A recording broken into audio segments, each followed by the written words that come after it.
With the release of Wonder Woman 1984, many have embraced the lighthearted tonal change to the first film, but there's also many who prefer the original film and the intense, thrilling action and darker tone that movie provided. With Zack Snyder revealing a new image from his original idea for Wonder Woman's origin during the Crimean War, one wonders what could have been, or can still be.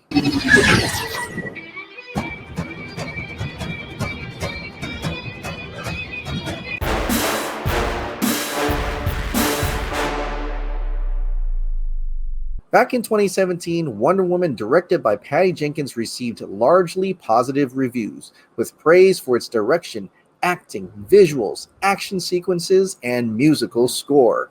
However, director Patty Jenkins revealed that she went back and forth with Warner Brothers on a handful of issues surrounding the DC Extended Universe film, such as the CGI-filled battle with Ares the studio wanted for the third act. However, while she may have lost that particular battle, she did get her way with the preferred World War I setting and story for the first film. In fact, the Crimean War setting was very seriously considered for the first Wonder Woman movie and was a point of contention amongst the creative team. Jenkins recently spoke at length about her long journey to helming Wonder Woman, noting that when she was initially attached to the project in the early 2010s, the studio wanted to take Wonder Woman in a very masculine direction. Stay here. I'll go ahead. I feel super lucky that everybody in the industry wanted to hire me, but I felt like they wanted to hire me like a beard. They wanted me to walk around on set being a woman director, but it was their story right. and their vision. Yeah. And my ideas, they were like, oh, I don't even want to read. They wouldn't even read the script. Right. You know, it was such mistrust of a different way of doing things and a different point of view. So that was definitely happening in there. And so even all the way up to Wonder Woman, when I first joined Wonder Woman, it was kind of like, yeah, okay, but let's do it this other way. And I was like, that's not how women don't want to see that. And that's not her being harsh and tough and cutting people's heads off. Like that's not what I'm a Wonder Woman fan. That's not what we're looking for. You already made one monster movie about a woman. Yeah. So still I could feel that little shaky nervousness of my point of view. There's a clear point of connection between Jenkins' use of quote-unquote cutting people's heads off and Zack's photo. What are you? You will soon find out. When Michelle McLaren was hired to direct Wonder Woman after Jenkins, she also clashed with the creative vision for the character, with reports swirling that there was a battle over the setting should the movie take place during the Crimean War or during World War I. Warner Brothers surprised the superhero movie world when it announced that director Michelle McLaren is leaving its Wonder Woman adaptation due to, quote-unquote, creative differences. You mean you were lying? According to multiple sources close to the project, the director's vision for the movie was vastly different from the studio's view. McLaren envisioned this DC Comics-based Wonder Woman movie as an epic origin tale in the vein of Braveheart, whereas Warner wanted a more character-driven story that was less heavy on action. No, but it's what I'm going to do.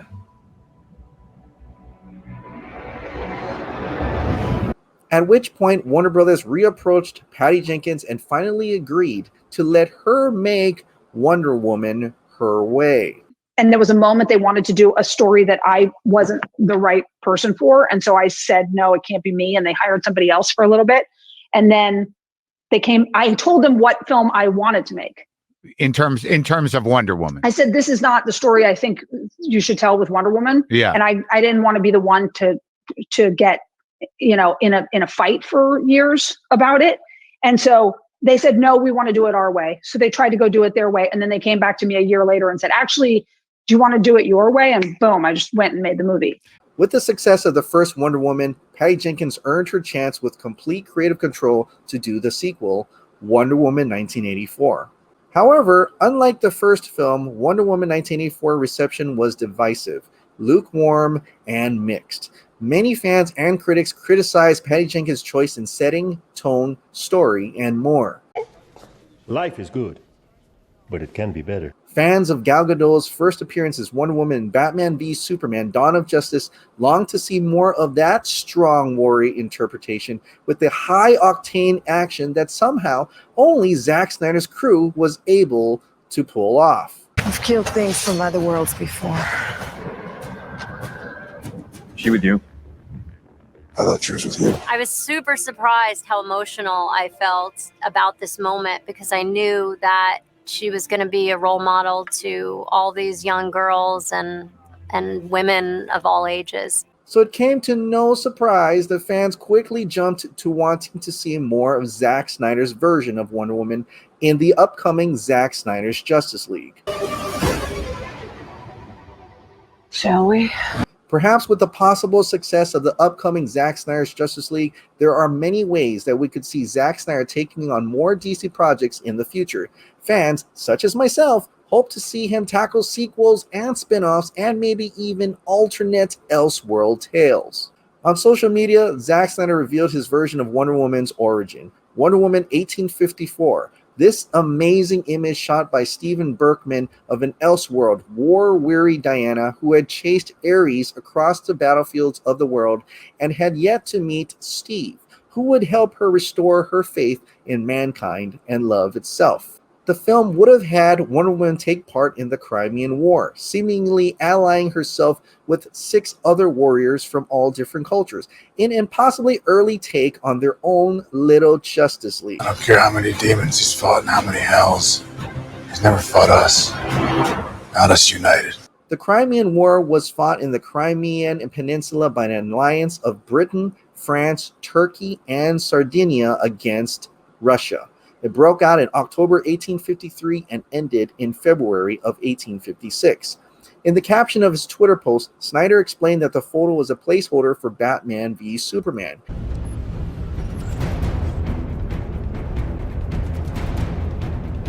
The idea was scrapped after Patty Jenkins boarded Wonder Woman and the film setting was changed to World War I. This weekend, Diana. Me? Huh. Nothing very interesting. But with the onset of the multiverse idea and Warner Media seeking to branch their DC brand through multiple universes, perhaps it is not out of the realm of possibility to explore more Elseworlds tales in the future. Tales that show an alternate, brutal, and R-rated take on Wonder Woman's origin.